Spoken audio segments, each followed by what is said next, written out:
welcome back to the channel, guys. It is me, 8744, and today I'm joined with Rank, man. It feels like a long time since you've been on the main channel, Rank, right?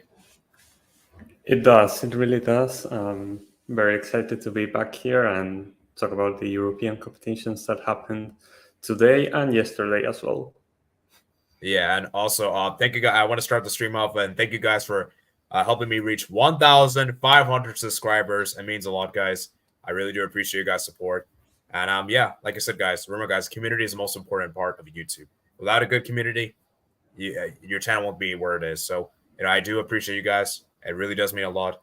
And let's continue to strive bigger, man. Remember, guys, my goal is to get a 2K by the end of the year. And yeah, like I said, man, and hopefully someday, if I got a huge support here, maybe have YouTube as my full-time job. Anyways, I'm probably dreaming too big. Yeah, I'm probably dreaming too ahead. But yeah, thank you guys. So we're gonna go ahead and get started. Let me read some of your guys' comments. I'm gonna start with the Europa League, and then we'll get to the Conference League. Lord Friend says Fenerbahce destroyed Union St. Galos. We'll get to conference. We'll get to the Conference League. Pookie says yes, they did. Yeah, they did. Patrick Mealy says, hey guys, what's up? Dingus says hi. Pookie said congrats, man. Thank you, Pookie. Low Mayor 101 says hello. Lord Friend said congrats. Keep working hard. Thank you, man. Thank you. Okay, so let's start with the Europa League. We're gonna start the second minute ticker. So, like I said, guys, we're not gonna go too much into depth of all the matches because there's too many to talk about and we can't go into details and everything. So we'll just look at a quick overview. That makes any sense. You think that's fair, Rank? Yeah, I think that's fair. Yeah, so we're gonna start with this game first, since this was the game yesterday, and a lot of people probably didn't even know this game was yesterday. So, It was yesterday because and you guys probably wonder why did it take place yesterday? Well, I believe is because of the fact that Benfica played at home today, and I think Sporting and Benfica share the same stadium. I believe. No, I think they play the same day, same city, and I think if because I heard there will be a lot of chaos, a lot of riots and everything like that. So to basically prevent all that, they decided just to have it on separate days. So, yeah, Actually, let me go first with this one, Rank. I think Sporting for me were very underwhelming in the day. I was not really impressed with Sporting for most of the game. I thought they were very poor. Yes, they got the early goal. Great goal from Paulinho there. The Atalanta, they started to grow into the game, grow in the game. And I don't know, it felt like Sporting went defensive after they took the lead. And then Atalanta equalized. They had some good chances in the second half. Sporting didn't really do that much. Then Sporting, I don't know. It felt like Sporting actually wanted to win this game at the last few minutes of the game. So, yeah. Rank, do you have anything to add there? Yeah, not much to add about this game. Obviously, we have to take this result with a bit of a grain of salt because Sporting are focusing way more on the league. Obviously, they are top of the Liga Portugal right now, only by 1 point ahead of Benfica. And they didn't have their started 11. For example, Victor Gyökeres, who has been their main goal scorer, had to come off the bench for this game in the second half. So I wouldn't take this performance by Sporting, that seriously, but they really didn't look that great. Of course, they are going to be a bit disappointed that they only got a draw at home, but in all honesty, Atalanta was probably the team that deserved to win this game, especially for what they did in the second half. And yeah, Atalanta are going to be left disappointed that they couldn't get a second goal and take a difference back to Bergamo. Yeah. Then, I forgot to mention the Scamacca, man. That was a great goal there. And I don't know what the Sporting defense was doing for that goal. That was shambolic defending there. That was really bad defending. But credit to Scamacca, man. I believe Cotes. I think Cotes is the one that made the mistake. I think he gave away the ball in a bad position, if I remember correctly. So, yeah, and like I said, Sporting, they didn't. They obviously didn't start the goalkeeper. Now, I believe he's injured, by the way. Adon, he's injured, so. Yeah, I think you're right, Rank. I think they're focusing on the league. They're not really putting they're focusing more on the league, and I think that's the right approach because let's be real. Is it really realistic for Sporting to win the Europa League? I mean, maybe, but if they want to focus on something, I think they should focus on the league. Yeah, they have, because for me, this is a great opportunity because Porto have not been that great this season. At Benfica, as we have seen. We'll get to Benfica in a bit. Benfica haven't really been the same since last season. So this is a great opportunity for Sporting to take advantage because who knows if we can get a lifetime opportunity like this, because I believe in the last couple of years that league title they won, Sporting in 2020 was like the first league title they won like after like not so long ago, right, Rank? Yep. So yeah, let's read some of you guys' comments. Chris says hello. Bad day for Greek football. Chris says Radical 24 NFM says yo yo. Master Channel says hi everybody. Lotra a fan says Chris. I saw that Paul lost 2-0. Emma says, do you think Atalanta is going to advance the second leg? I mean, my original prediction, if you guys watched my original predictions video, I originally predicted Atalanta to advance, and I believe I predicted a draw for this game. So I am going to stick with that. And yeah, I'm not going to change my mind. Personally, for me, I don't really like changing. I don't really like people changing their predictions unless like they're mathematically, unless they're eliminated for sure. That's just my opinion. But people do how they want. I think so. Mm-hmm. I'm gonna predict for this game. Yeah, same here, man. Same here. All right, we're gonna go ahead and move on to the next game. The next game we got here is let's talk about this game next. Rank, man, you must be happy. I'll let you take center stage. Yeah, obviously very happy with this result. If you just look at the scoreboard, it may look like Liverpool completely dominated this game, but that wasn't the case at all. After the first few minutes where, of course, Liverpool scored the first goal, it was Alexis McAllister who recovered the ball near the box and got brought down inside the box. It was a clear penalty, and then he converted the penalty. But after that, Sparta Prague kind of grew into the game. They started creating a lot of chances. I don't know how Sparta Prague deserved to score like 2 or 3 goals in that first half. It was just so many chances that Liverpool conceded. Kelleher had to come big with some saves. And I don't know, Sparta's attack was really not that good on the day. And yeah, Liverpool were able to take advantage of that. And if you take a look at the momentum down there, you can see that Liverpool scored most of their goals when they were actually behind in momentum, like against the run of play.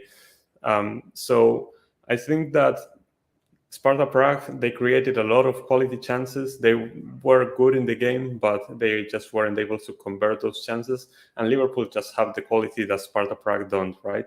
Like Darwin Núñez, Alexis McAllister, Lucho Diaz, all the South Americans came together for this one. And yeah, it was just a great performance in the attack for Liverpool. But chance creation-wise, it was actually kind of even. I would say that Sparta Prague were probably the better team in the first half. The second half, it started kind of shaky with that Bradley own goal, but after that, Liverpool were just on cruise control. The game got a bit boring in the second half because it was that one-sided and nothing much happened. But Liverpool got to make a big difference for this game, which is very, very good, because obviously we're trying to focus on winning the Premier League. We're going to have a huge game against Manchester City, and after that, Manchester United. So it helps that this tie is basically over, and we can, rest our players at Anfield in the second leg.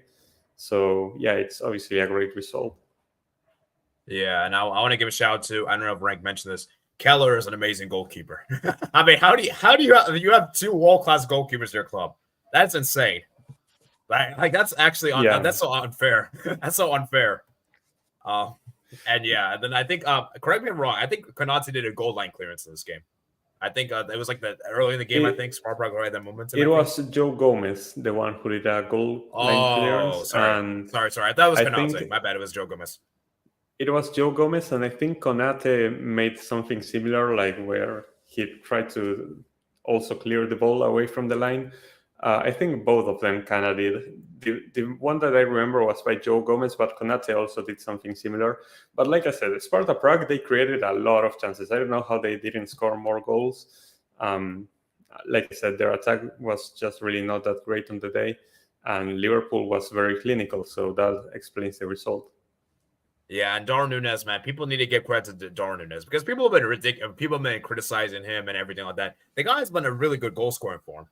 He's been amazing because correct me if I'm wrong, Rank. He's like scored in like the last 5 games consecutively, or maybe not consecutively, but he's been great the last couple of games.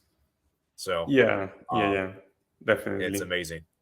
And yeah, Harvey Elliott, man, there were 3 assists. McAllister there with a goal from the penalty spot. Diaz, yeah. It's a very good result. And by the way, guys, I'm going to be doing a live reaction for the Liverpool game on Sunday. We'll do it right after the game. And hopefully you'll be there.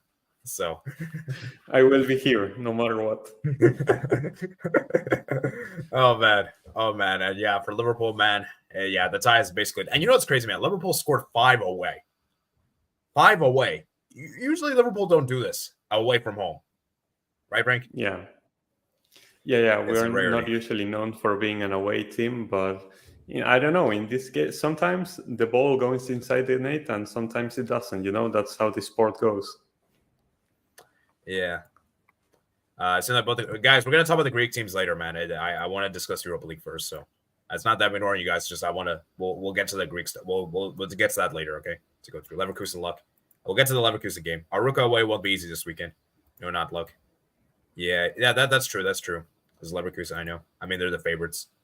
I think Sporting should have enough to come away with a win. Though at Atalanta, I don't know, Matt. I think it's gonna be difficult. I think it's gonna be difficult for Sporting, but they can. It's not saying they can't do it, but it won't be easy. And like we mentioned earlier, is Ruben Amorim prioritized in the league? Because I feel like he is. So, yeah, Kenma says Roma won 4-0 against Brighton is crazy. Or really didn't expect this. We're gonna get to the Roma game, man. Alonso started the B team, by the way. Mourinho's wrong. Got a feeling Roma cooking. What's happening at Brighton? 5th goal but 4 goals were scored by South Americans. Still 2. Okay. Sparrow Pride disappointed me. They were great against Galatasaray.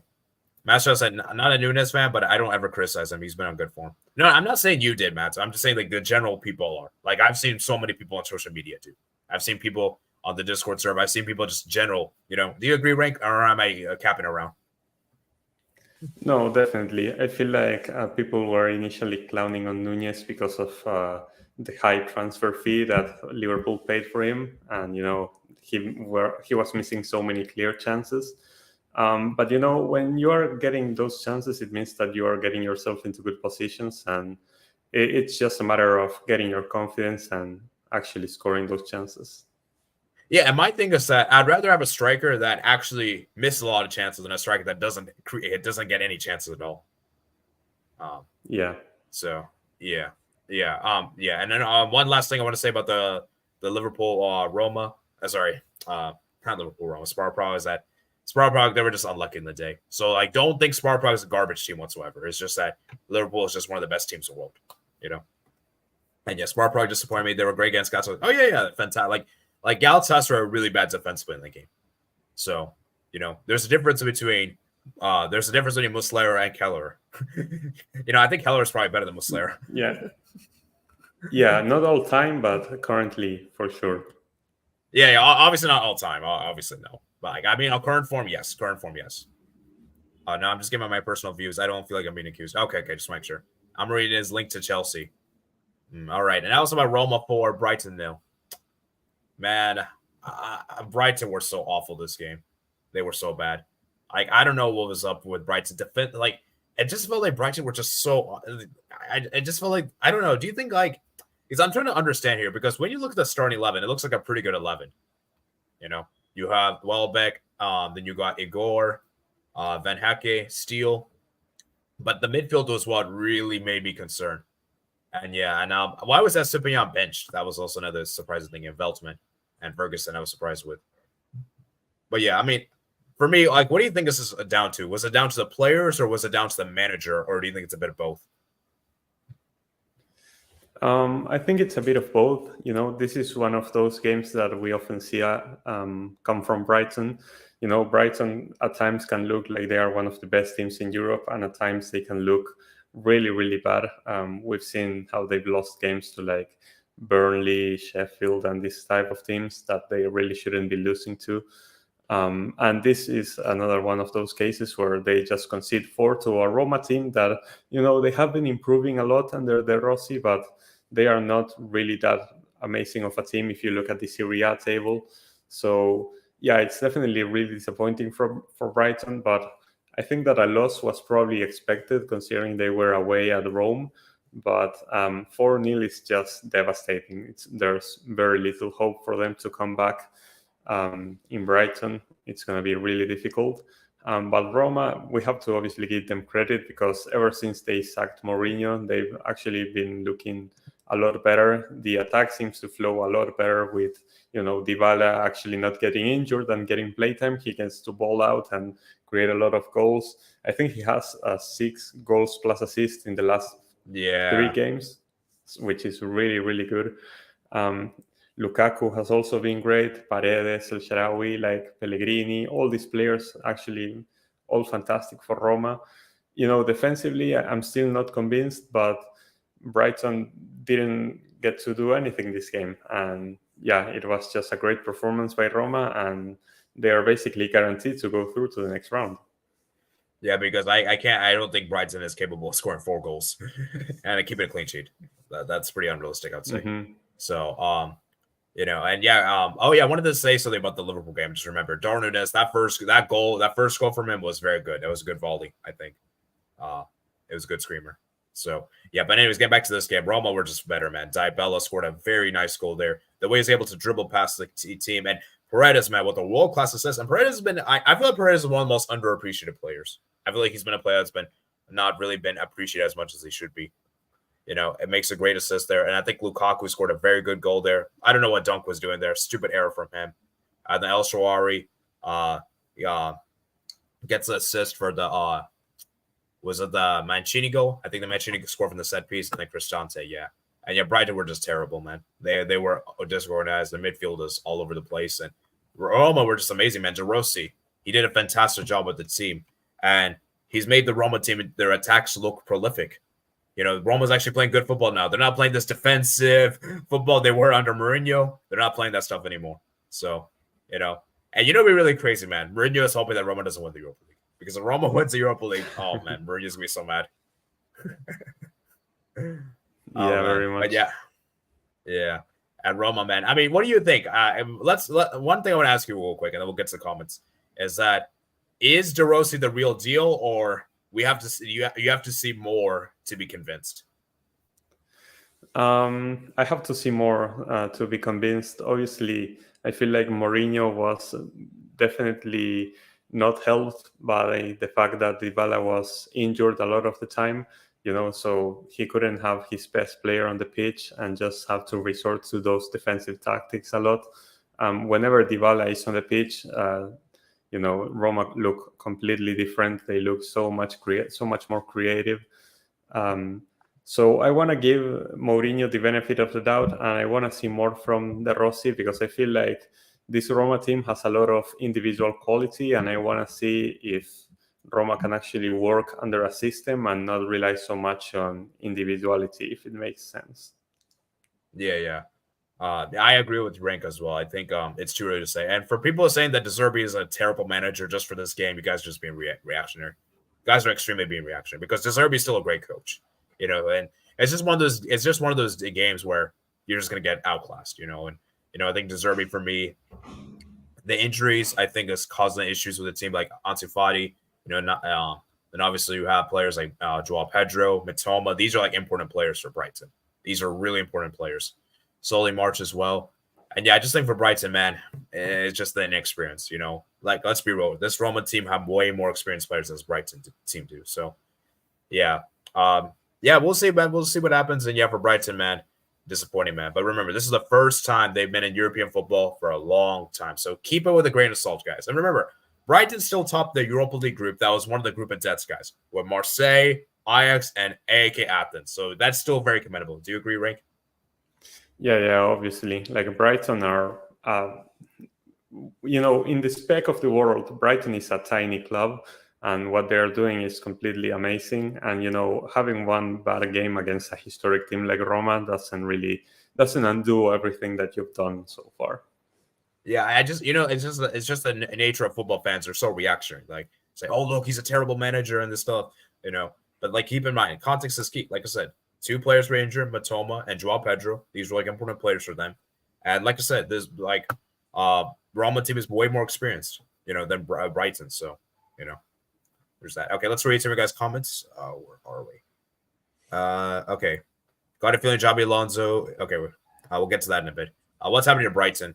Yeah, Brighton have been in a terrible form the last 3 games. I think they've conceded, like, They've conceded, I think, 3 goals in every game. The last 3 games, I believe. They conceded 3 to Fulham, I think, 4 to Roma, and I think they lost over the weekend. I forgot which team it was. But yeah, they haven't been in good form. Like, what do you think, Rank? Do you think this is like the things to be concerned with, or you just think it's like one bad blimp and they'll get over it soon? I think I would start to get slightly concerned because obviously, like I said before, Brighton has had a couple of bad games. It hasn't been like one bad game, it has been a couple of bad games. So I think this is a worrying trend that Brighton needs to address, definitely. Yeah. All right, let me look at the earlier comments. Mourinho was a problem.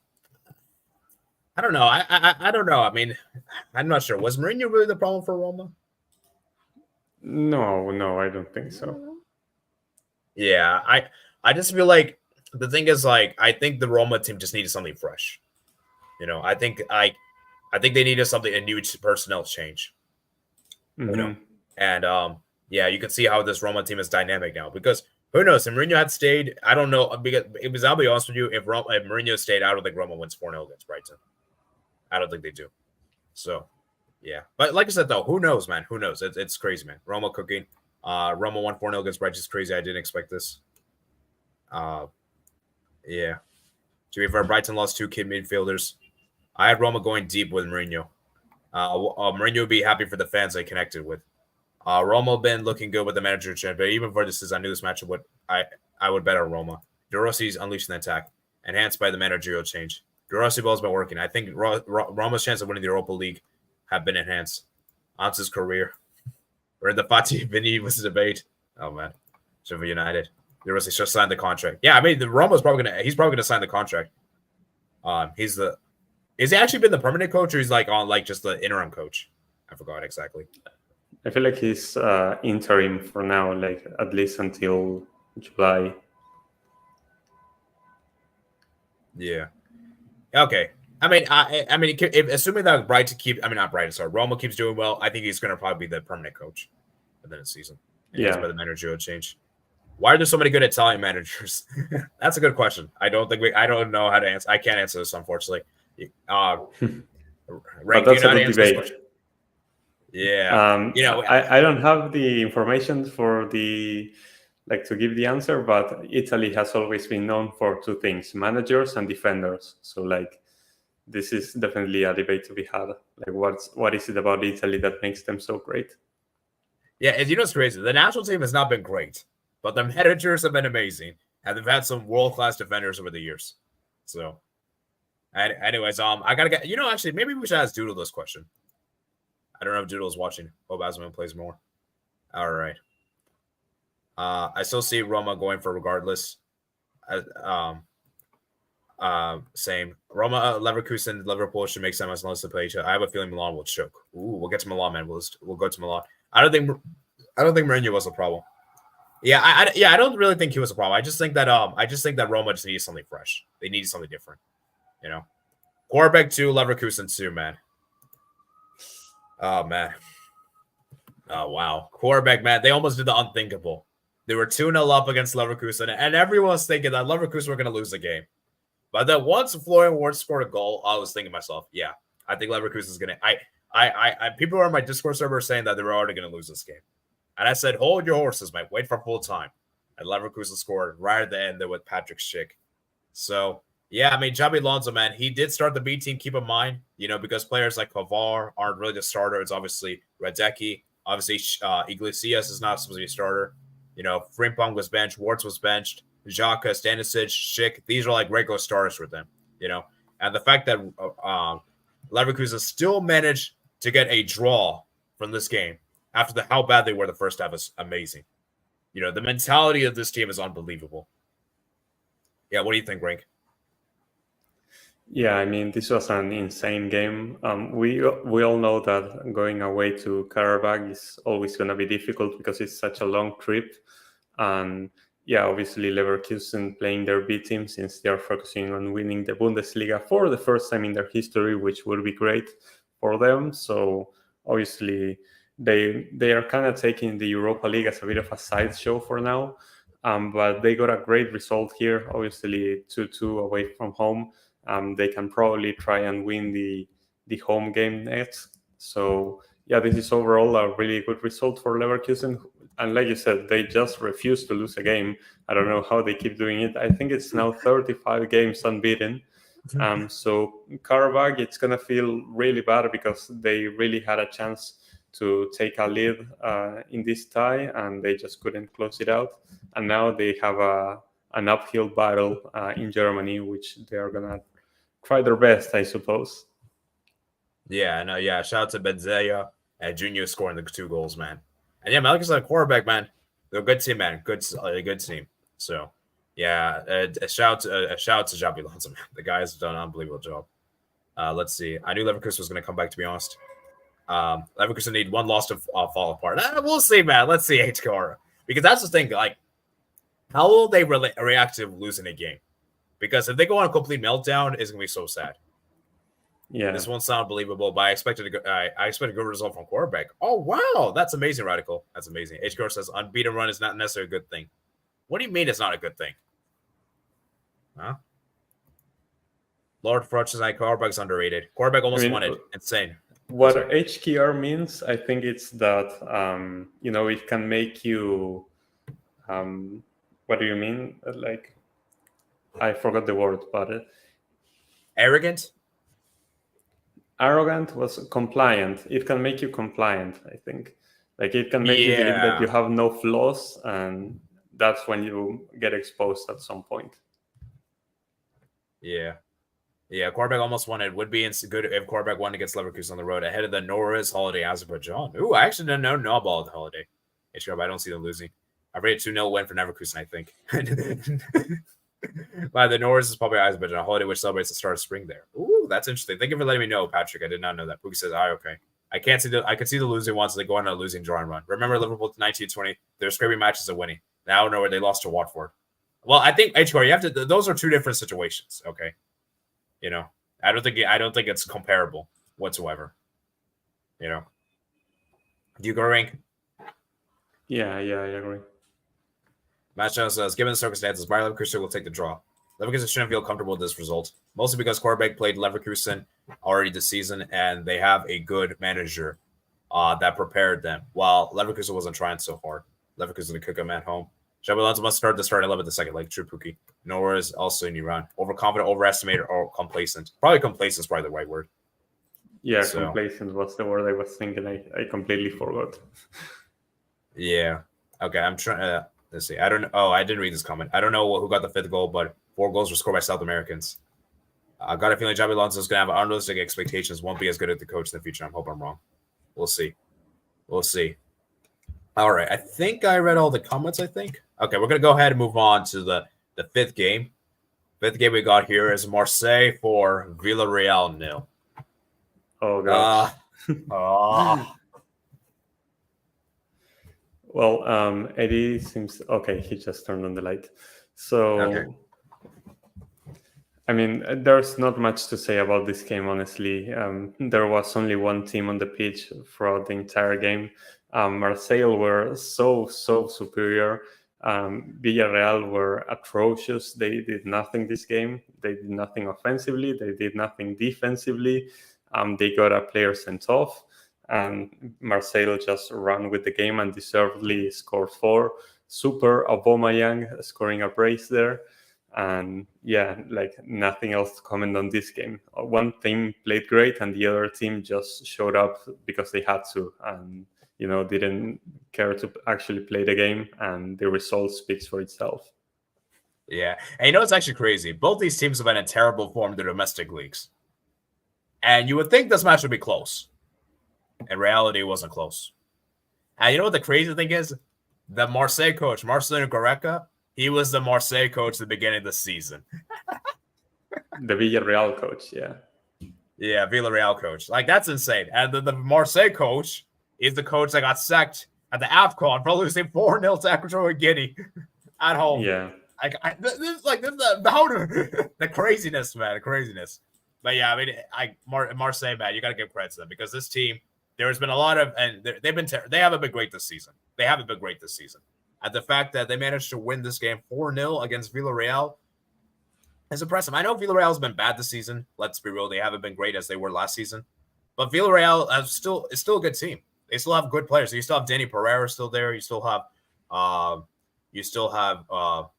Albiol, Moreno. Moreno, Bailey. You still have these good players. Actually, I don't know if Bailey's good, but but yeah, I mean, it's just crazy, man. It's just crazy, and yeah, they just got pimp slapped. And Marseille, man, fantastic, man. Aubameyang scoring a brace, Vertot scored a nice goal, Klaus, Harit, and then yeah, I mean, what is there to say, man? What is there to say? Marseille have been amazing. They're actually, I think they're starting to get good form now. Actually, they're starting to improve a lot. Kinda. Yeah. So, and for a team of this caliber, they should. This is what we expect from them, So, yeah, it's interesting. It's interesting. And yeah, as a fellow La Liga fan, I'm very angry because now this is going to give Spain's coefficient is going to get destroyed. So, oh man. I know the HQR. Finally, Marseille perform in Europe. That's also another thing. Marseille in the last couple of years have been terrible in Europe. Like ever since they won the Champions League. Well, actually, maybe ever since they got to the Europa League final, this club has been bad in Europe. Do you agree, Rank? Yeah, I agree. Obviously, they were the most historic club in France when it came to international competition. So this is more of what we expect from them. Yeah, so many UEL matches already decided. Yeah, that's actually kind of a shame. HQR says Villarreal 2 years ago winning UEL. Match just a great win for Marseille. Puka said, I didn't expect this from Marseille. I don't know what to say for Villarreal. I'll feel bad for them. Fair play to Marseille for smashing them 4-0. Dominating game for them. Chris, Marseille really improved. Billy says, sup, y'all. They won 5-1 that previous match in Ligue 1. It is a big advantage if you think about the manager of Marseille knowing the players and opposing teams to go prepare better. That's actually the crazy thing. Marcelino you expected more considering he already know these players, so he would know the flaws of the team, yet it still didn't matter. That's actually crazy if you think about it. Yeah. Right. Do you know a half scene? I do. Okay. Yeah, man. Marseille, man, 4-0 win. Aubameyang. And let's be real, guys. This is a great week for Ligue 1. I just realized because both PSG and Marseille won. So. This is a pretty. This is a rarity, I think, for PSG and Marseille to do well in the same week. All right, let's go ahead and move on to the next game. We got here. It is Milan 4, Slavia Prague 2. Finally, Christian Pulisic scores. Finally. Yeah, and good thing he did because it was a really uncomfortable game for Milan. I feel like Milan was by far the better team in this game, but Slavia Prague were just finding their way back into the game every time, scoring goals out of nowhere, and Milan just looked very uncomfortable on the day. They weren't, even though they scored 4 goals, they weren't that clinical with some of their chances. So it was a good thing that Pulisic, scored that goal in the end, because if Milan had left the San Siro with only a 1-goal lead, it would have been really uncomfortable for them in the second leg, which, then Prague probably had more intentions to actually win the game at home. So it's good that they at least got a 2-goal difference going into the second leg. Obviously, the tie is not decided, but it's looking a lot better now with that late Pulisic goal. And yeah, for Milan, they played a very good game, but defensively, I feel like they need to improve.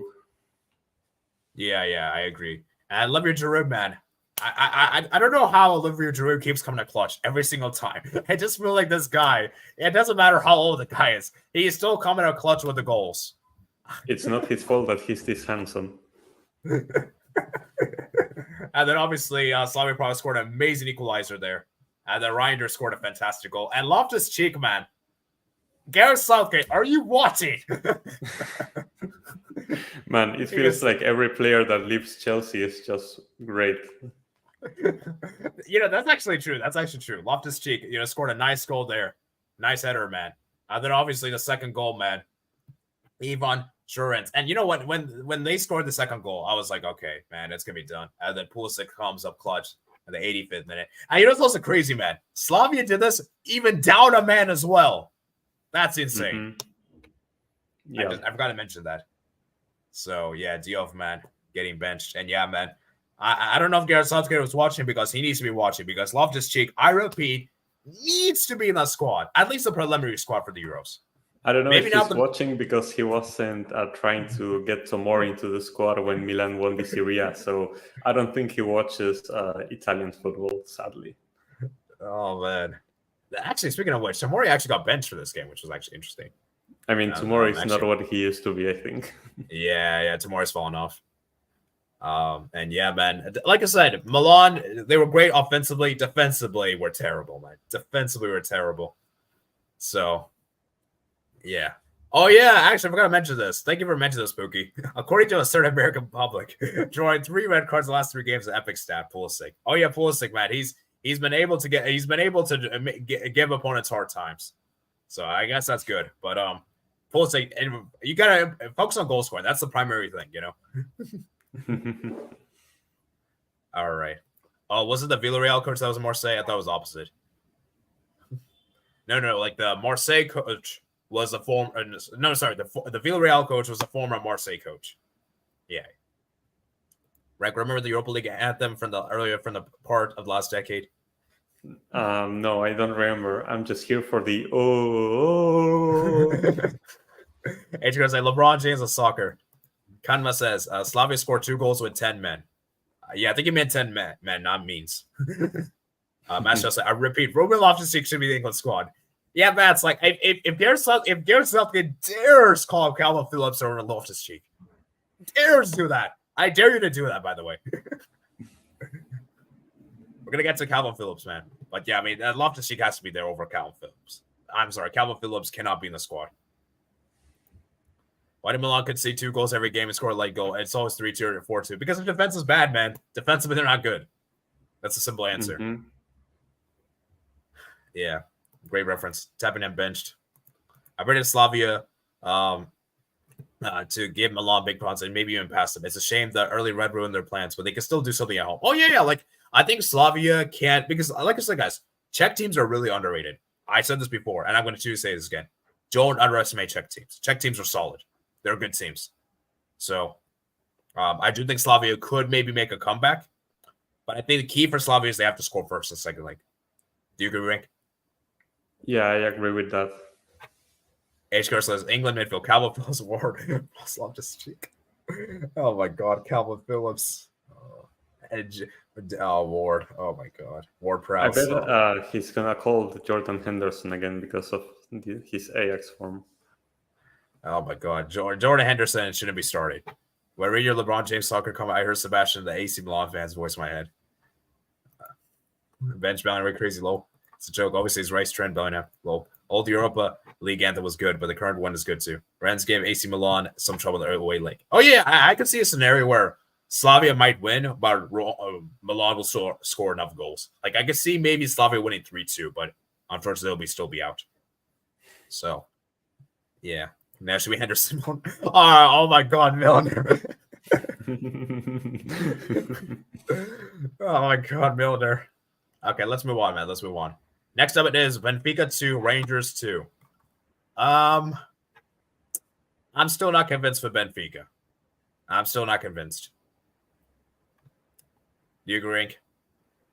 Yeah, definitely. I feel like this Benfica team has so much quality, and obviously, if you look at the league table, they're still, competing for the league. They are only 1 point behind Sporting Lisbon, but man, they just don't look good. Like in their games, they just seem to scrape by, do the bare minimum. The attack, they create a lot of chances, but they are not quality chances. I believe they had like 15 shots, but only 5 of them were on target or something like that. Like their chance creation is just not good at all. 24 shots and only 5 were on target. That's abysmal. Like they have so much possession. They have the ball, but they don't do anything with it. And yeah, it's just really bad from Benfica creativity-wise. And yeah, Rangers, they are not that great of a team, but they will punish you if you play like this. And that's exactly what they did. And they got a draw away in Lisbon, which is amazing for them. And now things get really complicated for Benfica because obviously they have to focus on trying winning the league. And now they have to play a very awkward game away from home in Scotland. And I don't know how they will do it because, like I said, they seem to do the bare minimum every game, and it just isn't working for them. Yeah, and like I said, guys, I said this in my preview. I don't know if you guys watched my prediction video. I said that Benfica, I don't trust this Benfica team. Because like as Rank put it out there, this team is good on paper, and this team still is like wasting so many chances. They're so unclinical. Like Cabral has been awful, man. I'm sorry, Cabral is terrible. Like what was the Benfica board thinking? Why did you sell Gonzalo Ramos to PSG?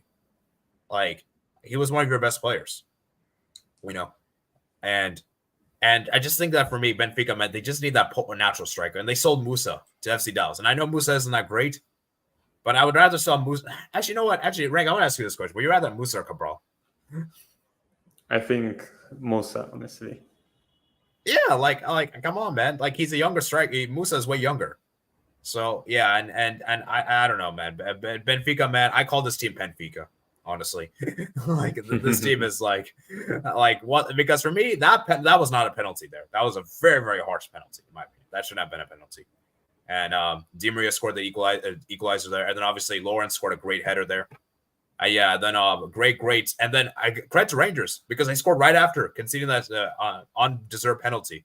That Sterling scored that nice goal there. By the way, I'm talking about the Rangers Sterling, by the way, not the Raheem Sterling. Just so you guys know. And honestly, this Sterling might be better than Raheem Sterling. But anyways, at least he's in Europe, so yeah, that's true. That's true. And then Benfica the second half. I will give credit. Benfica did kind of turn up a bit in the second half, but they did get the equalizer from God's own goal there from a set piece. But yeah, just Benfica, like I said, man, they're just wasteful, man. They're just wasteful in the final third. And look at the amount of big chances they missed. 4 big chances missed. Yeah, I think the second leg is going to be very ugly. Because I think Benfica is going to be very defensive and they're going to try to hit Rangers a counterattack. And like I said, guys, Rangers are an underrated team because I know this team was terrible in the Champions League. But this is a good team in the Europa League because, guys, last time Rangers were in the Europa League, they made it all the way to the final. And not saying they're going to make the final again, but I wouldn't be surprised. Like, this is an underrated team. And remember, they defeated Real Betis twice in the group stage. I repeat, twice. And we know how good Real Betis team is. So, shout out to Rangers, man. I think it's a very underrated team. I think people need to give respect to Rangers. And Philip Clement, man, he's done a great job with the team. And Roger Schmidt, man, in my personal opinion, if Benfica doesn't win the Europa League this season, Benfica doesn't win the league this season, I think Roger Schmidt might get sacked or resign. Do you agree? Yeah, I agree. So, yeah, let's go ahead and read some of your guys' comments. Northern midfield, Benfica's finished. Yeah, honestly, I agree. I agree with Pookie. Benfica is finished. They're on the decline. So I'm hoping Sporting win the league. So like Sporting, please do justice because I don't want to see Benfica win this league. Sporting, save please do it. Please. All the kids say. Save football, please. I don't want to see Benfica win the league. Porto 5-0. Oh yeah, Porto did destroy Benfica over the weekend. Mass justice. Benfica wasteful. Benfica fast downfall. Rangers can be confident second. Like Nunes and Gonzalo Ramos left. For me, I don't think it was really the Nunes parts that really affected them. I think it was the Gonzalo Ramos, in my opinion. Obviously, Nunes did affect him to some degree, but I think Gonzalo Ramos definitely did. Marcos Leandro should be this starter. Di Maria should be carrying this team well. HKR says Benfica should not rely only on Di Maria. There is 19 players who have been the strongest player mentally, even losing his mother in age. He was the player giving interviews after the 5-0 loss. Wow. That's actually sad. He's not even the captain of the team. I believe Otamendi's the captain. How is he not giving interviews? Probably because, I don't know, Otamendi surely speaks Portuguese, but I don't know. Bro, like, you shouldn't have... how old is David Neres, by the way? He's 20. Yeah. Like, this is ridiculous, man. Benfica, man, they're a mess, man. Sterling shows up for England. The lack of game time for England's backup will be Jack Butland might return as England's second choice. Butland's a good goalkeeper, man. West Ham got done bad. Roger Smith is managing more like Dog Dad. It's looking like than a title-winning manager. Ramos, Enzo Fernandez leaving. I don't really think Enzo Fernandez leaving really affected them that much. I mean, obviously it did, but I feel like for me, because they were so good in the Champions League. I mean, do you agree, Rank? Yeah, I agree. So I just think for me, Gonzalo Ramos left this team. And also, I am also forgetting, guys, Grimaldo also left. That was another player that also left. So, yeah. It's interesting, man. Interesting. All right. And yeah, Truban for me. Yeah. And then also they sold the goalkeeper, Vlachodimos. I forgot about that. Do you think that was a good idea to sell Vlachodimos, or you think Truban is better? I think it's a bit close, but definitely it's not a good approach to get rid of so many starters in one single transfer window. Oh, yeah, definitely for sure. I agree. All right, let's move on to the final game we got here. Freiburg 1, West Ham 0. This game, I don't really have much to say about this game, to be honest. West Ham, man, they missed a lot of chances, especially in the second half. I remember that there was a big chance. Do you remember what chance I'm talking about, Rank? There was a huge chance I think they had. Oh, like they almost scored. Paqueta, yes, that was the chance. Yes, that was the one I was talking about. That chance, man. And yeah, and then obviously Freiburg scored that goal there. Salahi getting the assist there, and then coming off the bench, Gregoritsk.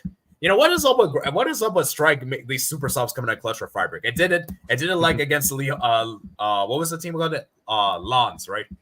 Yeah, against Lens. Yeah. Oh my God, West Ham. And then West Ham got denied by a late penalty, and for me, that should have been a penalty, in my opinion.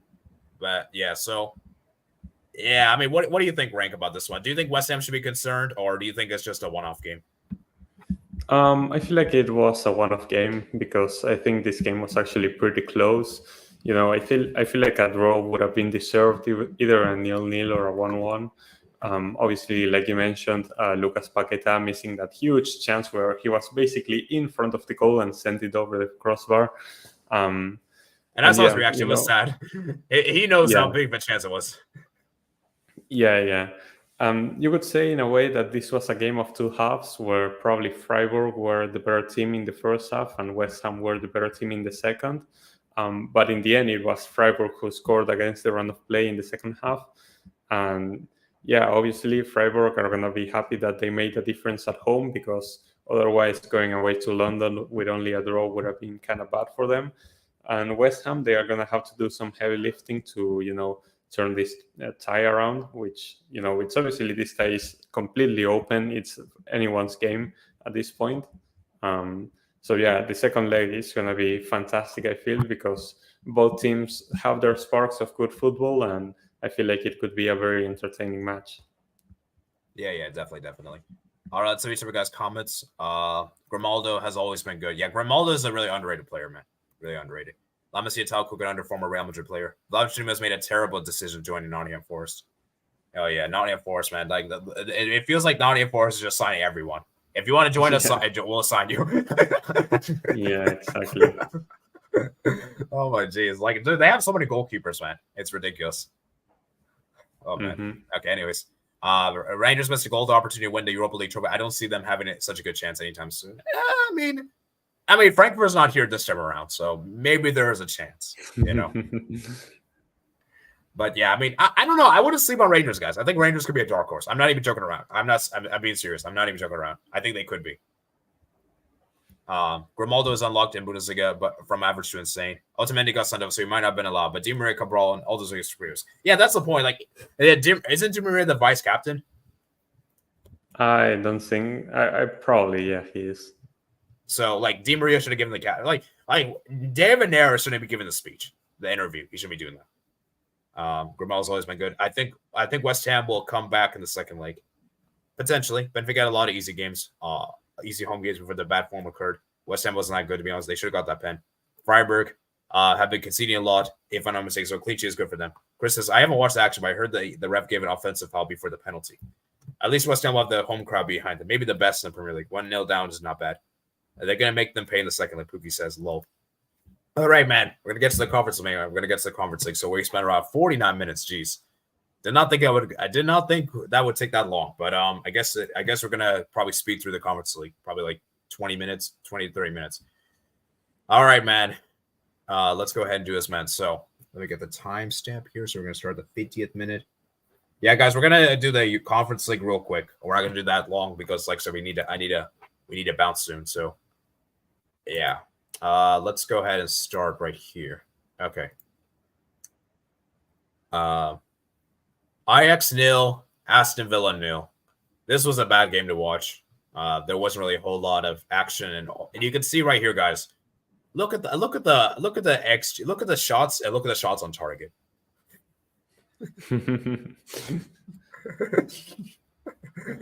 Rick, what do you have to say? Because your man Emi Martinez was actually the man of the match. I mean, he was man of the match because he made like one big save, right? Like that's about it. Yeah, I mean, but that just goes to show that nothing happened in this game. You know, both teams were really bad on the day. I feel like this obviously benefits Aston Villa more because, of course, they have the second leg at home. And it's Ajax, the team, who are going to probably be more mad with this result because they should have made a difference at home. Yeah, this was just a plain boring game. Aston Villa created absolutely nothing in the game. If you had to choose a winner, you would probably say Ajax, but, you know, they weren't that great themselves. So, yeah, boring game, boring draw, and everything to be decided in the second leg. Yeah, that was a big chance for Taylor, man, and robbery, man. And let's talk about the red cards actually real quick. So do you think the red on Konsa was fair? That for me, that was definitely a second yellow. Yeah, it was definitely a second yellow, and you could see that after Konsa got sent off, that Ajax got offensive and actually tried to win the game in the end.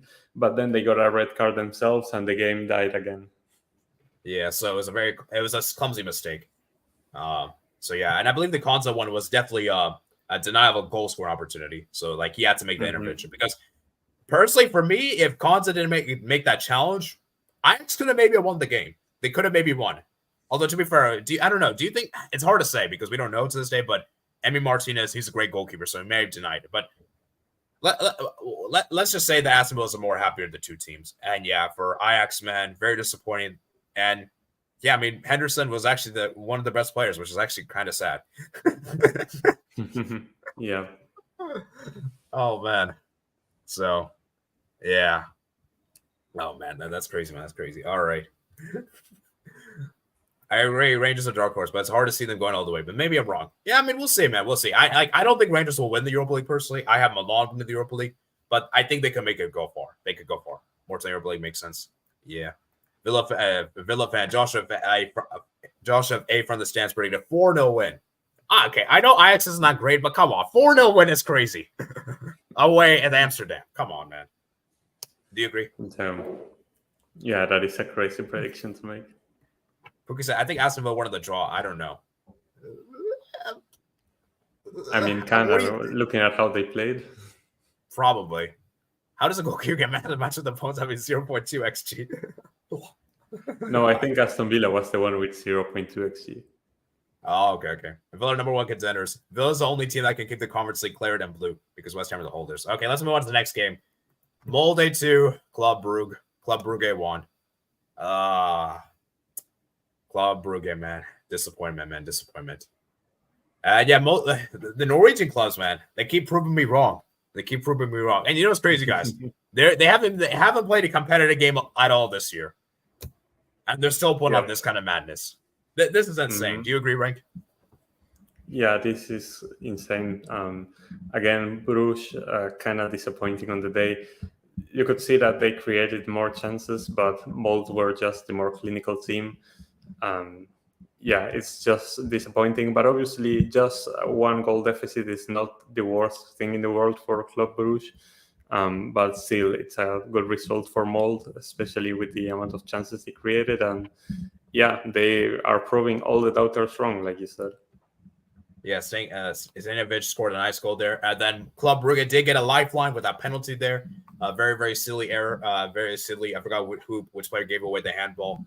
The Club Brugge equalized in the 85th minute. I took it to some, okay, they'd be able to hold on. Then Molde is like, you know what? We're going to try to score the winner there. We're going to make it up for it. And Beresha made a great pass. And that goal was a crazy good goal, man. Gulbertson. And I said this before, guys. Molde is really good at home. They're a good home team. I don't really trust them on the road, but at home, they're great. They're a good team at home, man. I think they should be respected. Do you agree, Rank? Mm-hmm. Yeah, I agree. Yeah, Molde are a very strong team, underrated club. I'm not surprised by this result at all. Club Brugge are in bad form. They're 20 points behind USG in their league. That's crazy, man. That's insane. USG, man, they better win the title this season. I'm very angry. Mm-hmm. I'm very sad for them what they did last season. Yeah. Norwegian football on the rise. They need to make a major tournament. And that's true, man. Like, all these clubs are doing well. Now it's time we see the national team. Yeah. Emery will cook the Conference League for breakfast. A Molde performance from Club Brugge. Villa are indeed the top dogs, especially with Emery in charge. 4-0. English teams can only really dominate the Conference League for years to come, though. Molde have Ole Gunnar Solskjaer DNA. Actually, the Ole Gunnar Solskjaer came in clutch. Oh, let's man. go. All right, next up it is Sturm Graz 0.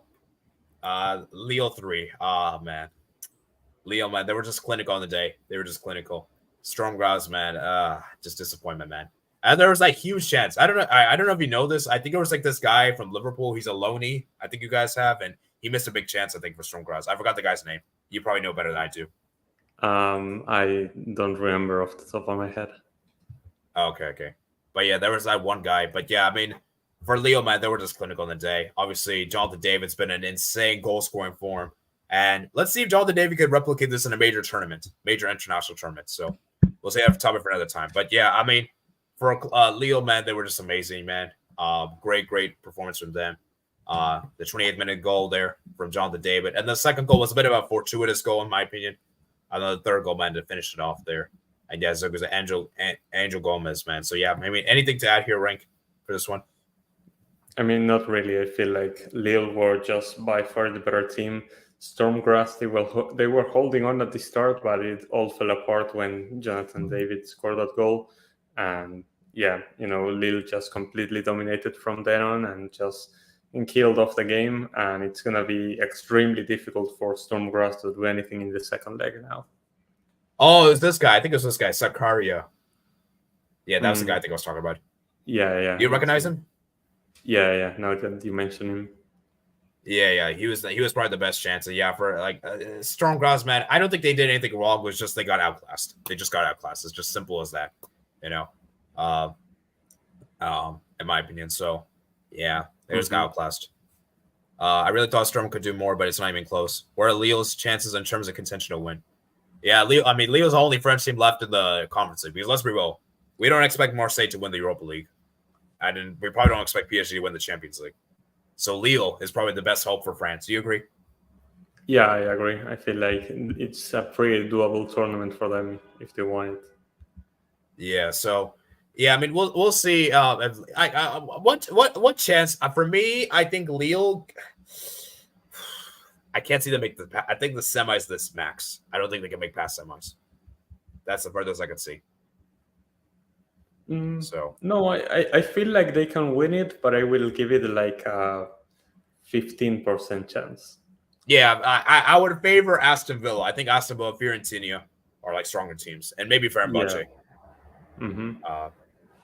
I don't know. Fenerbahce could be. Actually, we'll get to them in a bit, but yeah, I think Lille is probably like they're like third or fourth or fifth, probably somewhere there.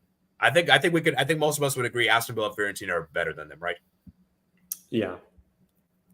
So, same man. They're on par with Salzburg, the Austrian league, I think. Jonathan David, the World Cup. Come on, man. It was his first major international tournament. So kind of so slack,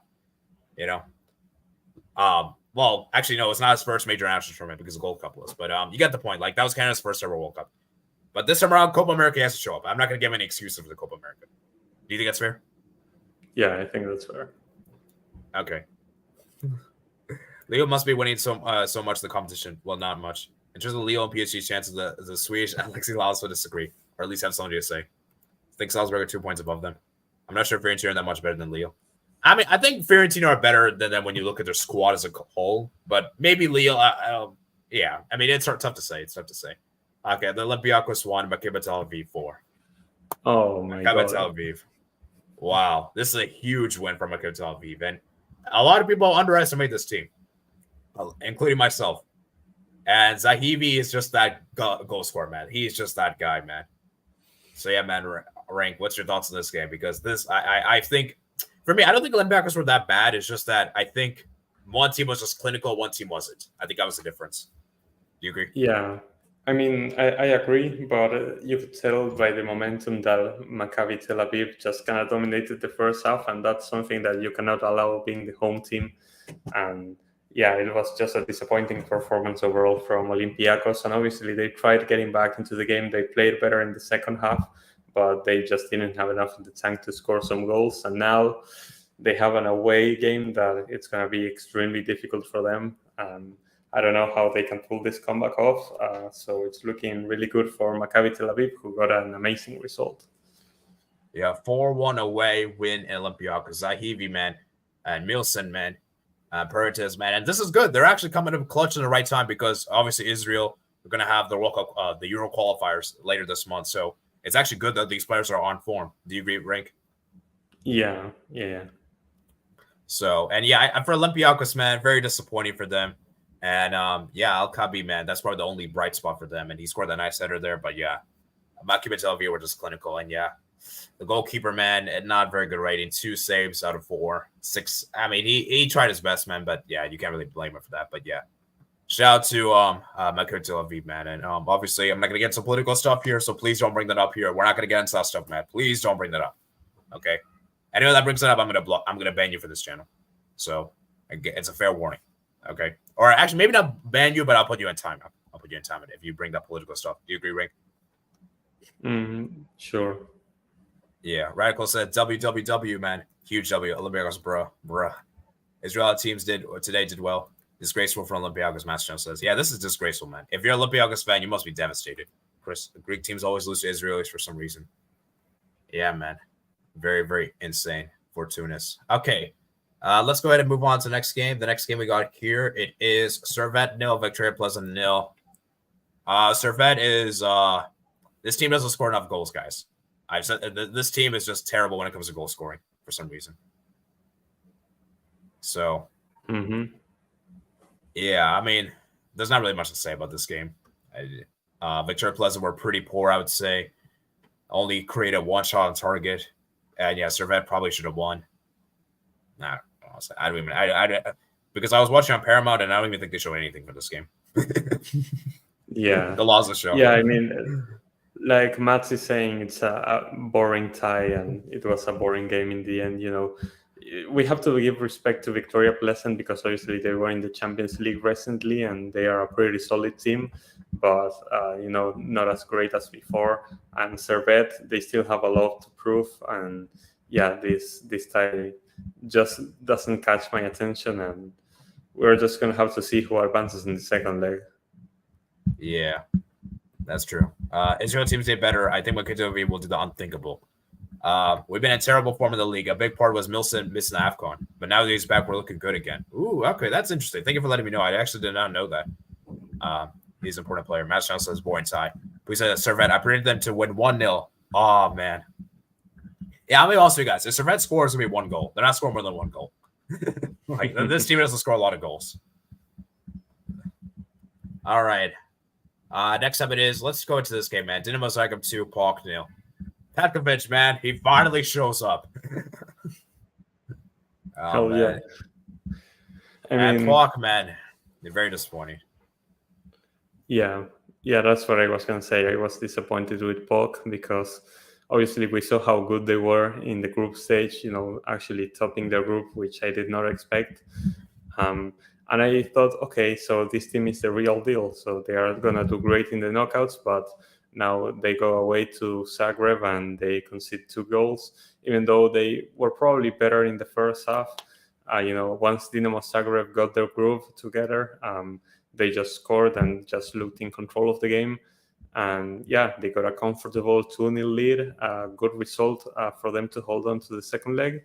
And yeah, it seems like the Dinamo Zagreb we know is back, maybe. Yeah, and oh my God, PAOK had like 60% possession. 8 shots, not on target. Yeah, PAOK, it's very disappointing, man. And Dinamo Zagreb, man, the 2 goals they scored, man. Someone in the chat is actually saying that, what is it called? PAOK made 2 mistakes and conceded 2 goals. Who made the mistakes, actually? Does it say here in the foot mob? I think it was probably their fullback, Johnny. Johnny, he made a mistake, right? Yeah, he made 1 mistake. Do you remember who made the other mistake? Not off the top of my head. Yeah, let me know in the chat, guys, who made the mistake. So I only know one person that did. Yeah. Pleasant still undefeated in the conference. They got favored in the tie. Not a fair result. Dynamo Zagreb said, "Go park yourselves." wow, that's brutal. Park made 2 mistakes and continued to goals. Isaac will be happy. Oh yeah, Isaac's gonna be happy, man. Watch the Red win 1-0 second leg. I hope so. Patrick, Otto, and Kodora. Okay. Wait a minute. Wait, it says here Johnny made the mistake. Oh, wait, what's this? Oh, okay, so right back. Where's Otto? Wait, who's the other guy? I'll see him here. What the heck? Okay, no need to expose anyone, I suppose. Okay. Yeah, but anyways, yeah, Paul. Oh, Johnny Otto's the. Oh, okay. And then what about the other one, Kadora? I don't see the Kadora here in the lineup. Okay, but yeah, I mean, anyways, getting back to this game, man. Dinamo Zagreb, man, scored 2 goals. And Petkovic, man, they got that cold-blooded striker. We know how good this guy is. Just ask any Brazilian fan. Hell yeah. Oh man, but yeah, I mean, for Dinamo Zagreb, man, I still feel like this team needs more than Petkovic to turn up because, like, it feels like this team just needs, like, it's crazy, man. Dinamo Zagreb have been so underwhelming this season in the Conference League, and yet they could potentially be in the quarterfinals. That's actually insane. Do you agree, Rank? Yeah. So, yeah, Matt Slow could have a Pookie, but I think Pleasant are better. Dinamo Zagreb could get to the semifinals. Imagine Dinamo Zagreb actually win this tournament, guys. Jonas is the name. Pleasant like really drawing away 0-0 in Europe.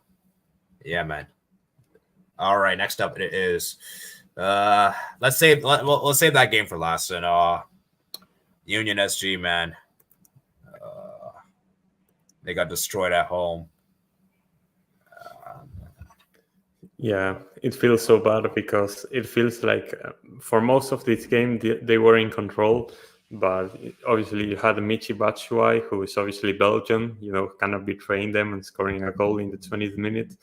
But after that, USG just kind of looked like they could maybe get an equalizer. They tried so hard, but in the end it was Fenerbahce who killed off the game. And I feel like the tie is pretty much over because now we have to go away to Turkey, which we know it's super hard with a 3-goal deficit. I feel like USG just kind of need to focus on the league and just let this go because they just had a really bad day defensively. And, in front of goal, they weren't able to create much to obviously threaten Fenerbahce. So just fair play to Fenerbahce, who killed off the game in the end, and they have a comfortable lead to defend at home. Yeah, I got those likes up, man. We're only at 9 likes. This is sad. We should be reaching at least 10 likes, man. Come on. Hit like button. I got 16 people watching, so hit the like button if you haven't already done so. But yeah, I mean, there's not really much to say. Rank, you pretty much said everything I wanted to say. And yeah, Fenerbahce, it's GG's, man. And Union SG, man, the only way they could have maybe progressed from this tie is they had to win at home. They had to win at home. Because dude, it's hard to win at Turkey. It's hard to win away in Turkey. Okay. And correct me if I'm wrong, Rank. Is this the first game that you actually have lost at home in the European competitions? I'm not sure. I feel like it might be. I maybe have to double check, but I think this might be. So yeah, for USG, man, it's pretty much over. And yeah, I mean, Fenerbahce, man, it's insane. They did this even without. And also another player that's also I think really underage, Shemaski. That's a good player, man. I've done a fine save, and he's been one of my best players. So yeah, I mean this Fenerbahce team is insane, and maybe this could be that team. Maybe this is the best chance for the non top 5 leagues team to win. So yeah, I mean, do you agree, Rank? Is this the best team outside the top 5 leagues to win the Conference League? Yeah, I would agree with that. Yeah, I think it's fair to say. All right, let's read some of you guys' comments. I've seen Olympiacos Stadium from inside the trains last year. It's right outside the station. This Conference League year. Fenerbahce hopefully will make the final with a lucky draw. We'll see, man. We'll see. Fenerbahce said Sami Khedira's team. I give Paul 30% at maximum to go through. I want to see if Fenerbahce face a team like Lille or Fiorentina. Ooh. Fenerbahce's 2 goals was insane. Worldwide, Osterwald ran 80 meters to score. Wow. Yeah. That was a great goal, man. Great goal there. Boy says, yo, they didn't lose 17 or 24 games. I'm not sure. Ooh, interesting. All right, and then the final game we got here. Maccabi Haifa 3, Fiorentina 4. Wow, Fiorentina, man, they scored right at the end, man. And for Maccabi Haifa, they're very disappointed, man. They're very sad to walk out of here with nothing. Mm-hmm. But they put up a great showing, man. They put up a great showing. Do you agree, Rank? Yeah, obviously. I think that Fiorentina got a deserved win, but Maccabi Haifa was just being obviously extremely persistent, and they were not giving up. They were always finding, goal after goal to make Fiorentina's life a pain in this game. And Fiorentina really had to grind it out in this one to get a good result. But finally, in the end, with the red card that Maccabi Haifa got, they got the edge they needed, and they scored a late goal. And now they have a 1-goal difference that they have to, defend at home, which I think they should be able to. Obviously, I think that everyone is going to favor Fiorentina in this tie, but it's going to come down to what Maccabi Haifa can do away from home, because we've seen that Fiorentina oftentimes get caught defensively. We see that their center backs and their goalkeeper weren't that great this game, and that's what almost costed them. But luckily for them, the attack came through, and Fiorentina were able to get a good result in the end. Yeah, I would agree, man. And Maccabi Haifa, man, it was a very, very, very impressive performance. Period, man. That striker has been amazing.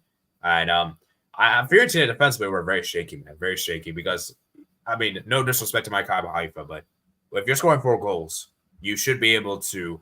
You shouldn't have to score 4 goals to win a game, But it's crazy, man. Obviously, the start of the race, Nazolo scored the opening goal. They're Sek, they Kinda, they had a good spell momentum, and it was just like a back and forth game. It was like a tennis game, honestly. It was like going back and forth. It was like ping pong, essentially. Like you go, I go. It was like it was a crazy match. Beltran scored the equalizer there. Obviously, a player that you're glad he left. You're glad he left for River Plate. So, right? Yeah. And then obviously the third goal was scored by Khalili. Then the fourth goal was scored by Mandruga. And the fifth goal and that last minute of the game, Barak scored there. And for Fiorentina, man, defensively, they were just bad. That's the only criticism I have with them.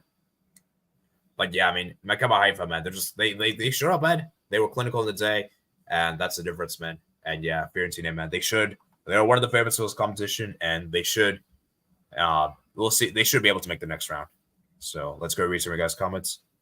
Poy says, yo, what a game. Gotta go. Peace, guys. All right, see you, man. Radical at 24 NFM says, bye. Maybe I'm old for, but I don't see the point of having an expected goal statistic. Ooh, what do you think, Rank? Do you think it's important or it's not really important?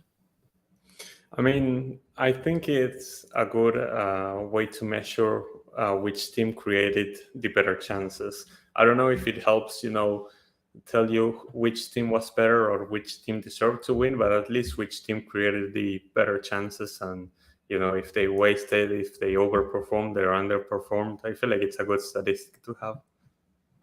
Yeah. Israel might lose 15th place of that Fiorentina goal in the coefficient. All right, guys. So before we head off, let's go look at my predictor, because I actually haven't looked at the predictor yet. So this will be interesting to see how we're doing. So let's go look at the predictor real quick, and then we're going to head off, man. I'll keep this short, 5 minutes. Okay. So let me actually pull this off here. I haven't even checked, man. Let's go start with the Champions League, because I don't even think I've checked the Champions League yet. So let me pull this up here. Okay. So looking at, actually before, okay, I got to sign in first. Hold up. That's the one thing I don't really like about this. You have to constantly sign in, right, Rank? Yeah, it's probably the most annoying thing. Yeah. All right. And so let's do the predictions. Okay. So as you can see, last week I accumulated a total of 18 points. Not really the best there. Real Sociedad PSG 1-1. I feel like Sociedad, they were unlucky, man. And then Bayern 3, Lazio 1. I got the Bayern game correct, but unfortunately I predicted Müller to be the man of the match, but that didn't happen, obviously. And then Man City 3, Copenhagen 0. I got 10 points for that. And Real Madrid versus RB Leipzig. Got 2 points for that. So not really the best there in the predictions. And let's see who number 1 is. It's probably still at B7 games. Okay, I'm now 6 now, and oh yeah, FC Barcelona, he's running away. 394 points. Jeez, like it's gonna be difficult. And you're second place, right? You must yeah, man. That's crazy, man. It's crazy.